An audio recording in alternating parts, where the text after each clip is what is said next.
የኢትዮጵያን ኢኮኖሚ ለማሳደግ ትኩረት ሊደረግባቸው ይገባል ተብለው ለስለቀረቡ ምክረ ሀሳቦች በተመለከተም የምንላችኋለን። አሁን ባለው ተቀያሪ ዓለም አቀፍ የጂኦፖለቲካ ኢኮኖሚ ሁኔታ የኢትዮጵያ ኢኮኖሚ ራሱን ችሎ እንዲቆም የሀገር ውስጥ ምርትን ማሳደግ ላይ በትኩረት ሊሰራ ይገባል ተብሏል። ይህ የተባለው የኢትዮጵያ ኢኮኖሚክስ አሶሲዬሽን ወይም ማህበር 23ኛውን ዓለም አቀፍ ጉባኤ ማስጀመሪያ መርሃ ግብር ባካሄደበት ወቅት ነው። ከፍተኛ የመንግስት ስራ ኃላፊዎች፣ ፖሊሲ አውጪዎች፣ ምሁራን፣ ተመራማሪዎች፣ የልማት አጋሮችና ጥሪ የተደረገላቸው እንግዶች የተሳተፉበትን የጉባኤውን መክፈቻ ሪፖርተራችን ብሩክ አስቀናው በዝርዝር ተመልክቶታል። የኢትዮጵያ ኢኮኖሚክስ ማህበር 23ኛውን ዓለም አቀፍ ጉባኤውን በዛሬው ዕለት ማካሄድ የጀመረ ሲሆን ከፍተኛ የመንግስት ስራ ኃላፊዎች፣ ፖሊሲ አውጪዎች፣ ምሁራን፣ ተመራማሪዎች፣ የልማት አጋሮችና ጥሪ የተደረገላቸው እንግዶች ተገኝተዋል። ለሁለት ቀናት በሚካሄደው ጉባኤውም ተለዋዋጭ በሆኑ ዓለም አቀፍ ሁኔታዎች ውስጥ እንደ ኢትዮጵያ ያሉ ሀገራት ፍትሐዊና ዘላቂ ልማት ለማካሄድ የሚገጥማቸው ተግዳሮትና የመፍትሄ ሐሳብ ላይ እንዲሁም የኢትዮጵያ ማክሮ ኢኮኖሚ ማሻሻያን በተመለከቱ ጉዳዮች ላይ የዘርፉ ምሁራን ይመክራሉ ተብሏል። የጉባኤውን መክፈቻ ንግግር ያደረጉት የገንዘብ ሚኒስትሩ አህመድ ሺዴ የጂኦፖለቲካዊ ውጥረቶች፣ ከአየር ንብረት ለውጥ ጋር የተያያዙ ድንገተኛ አደጋዎች፣ የውጭ ምርት አቅርቦት መስተጓጎሎችና የጠበቁ ዓለም አቀፍ የፋይናንስ ሁኔታዎችና ፈጣሪ የቴክኖሎጂ ለውጦች ዓለም አቀፉን የኢኮኖሚ ምህዳር እየፈተኑት መሆኑን ጠቁመዋል። እነዚህ ዓለም አቀፋዊ ፈተናዎችም የኢትዮጵያን ኢኮኖሚ ለማሻሻልና ዘላቂ ልማት ለመፍጠር እየተደረገ ካለው ጥረት ጋር የተገጣጠሙበት ወቅት መሆኑን ተናግረዋል።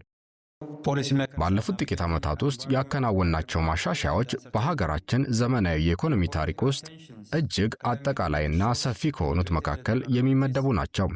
ከ3 ዓመታት በፊት ኢትዮጵያ በሂደት ዘላቂነታቸውን ማስቀጠል እጅግ አዳጋች እየሆኑ የመጡ የማክሮ ኢኮኖሚ ፈተናዎች ጥምረት ገጥሟት ነበር። የሸመታ አቅምን የሚገታ የዋጋ ንረት በከፍተኛ ሁኔታ ጨምሮ ነበር። በመንግሥት የምርት ኢንቨስትመንት ላይ የውጭ ምንዛሬ ገበያ መዛባት ተከስቷል። የፊስካል ጫናዎች በርትተው ነበር። እንዲሁም ውስን የነበረው የውጭ ፋይናንስ አቅርቦት የመግዛት አቅማችንን አጥብቦት ቆይቷል። እነዚህን ፈተናዎች መፍታት ከተለመደው ጥቂት ማሻሻያ በላይ የሚጠይቅ ነበር።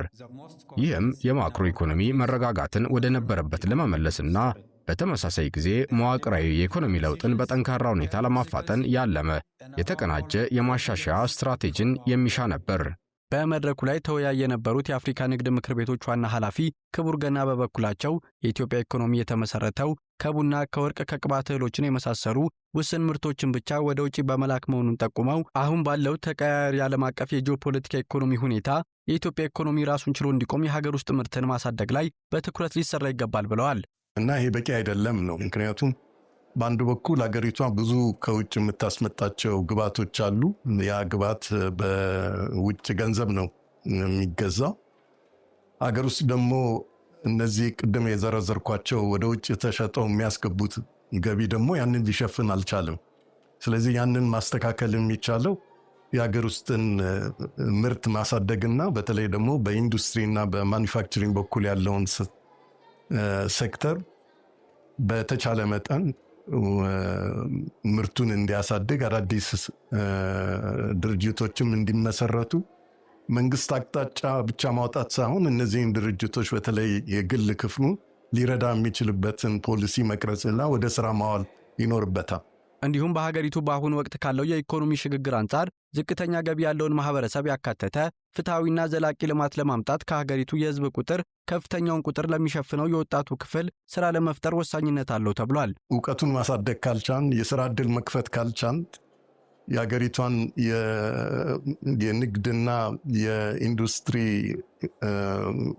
ድርጅቶችን ማስፋፋት ካልቻን ትልቅ አደጋ ነው የሚሆነው። ይሄ ሁሉ ወጣት ስራ ሊያገኝ የሚችለው አሁን ቅድም የዘረዘርኳቸው ስራዎች ሲሰሩ ነው።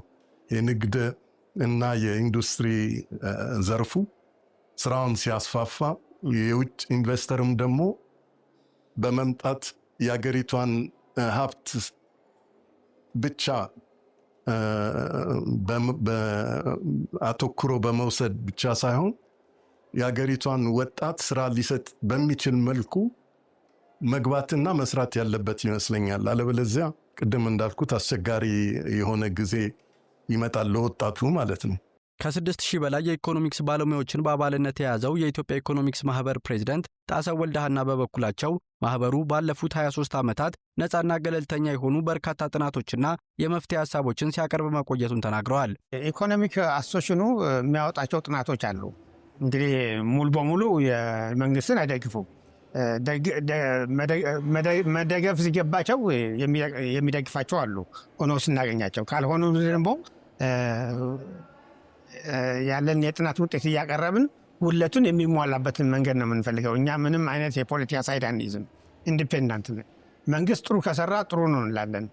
አይ የሚቀረው ነገር ካለ ደግሞ ይሄ ቢደረግ ጥሩ ነው የምንለው በጥናታችን ባገኘ ነው መሰረት የምናደርገው ጥናት አለ እና በየ3 ወሩ በየኳርተሩ በየ3 ወሩ ጥናት አለን። የመንግስት ዶክመንቶችን መንግስት የወሰዳቸው እና ምን መሻሻል እንደሚገባቸው እናጥናለን፣ እናወጣለን እና በመርሃ ግብሩ ላይም ለትምህርት ሚኒስትሩ ብርሃኑ ነጋ እንዲሁም ለዶክተር አሰፋ አድማሴ በኢኮኖሚክስ አሶሲዬሽን ማህበር ውስጥ በአመራርነትና በሙያቸው ላበረከቱት አስተዋጽኦ እውቅናና ሽልማት ተበርክቶላቸዋል።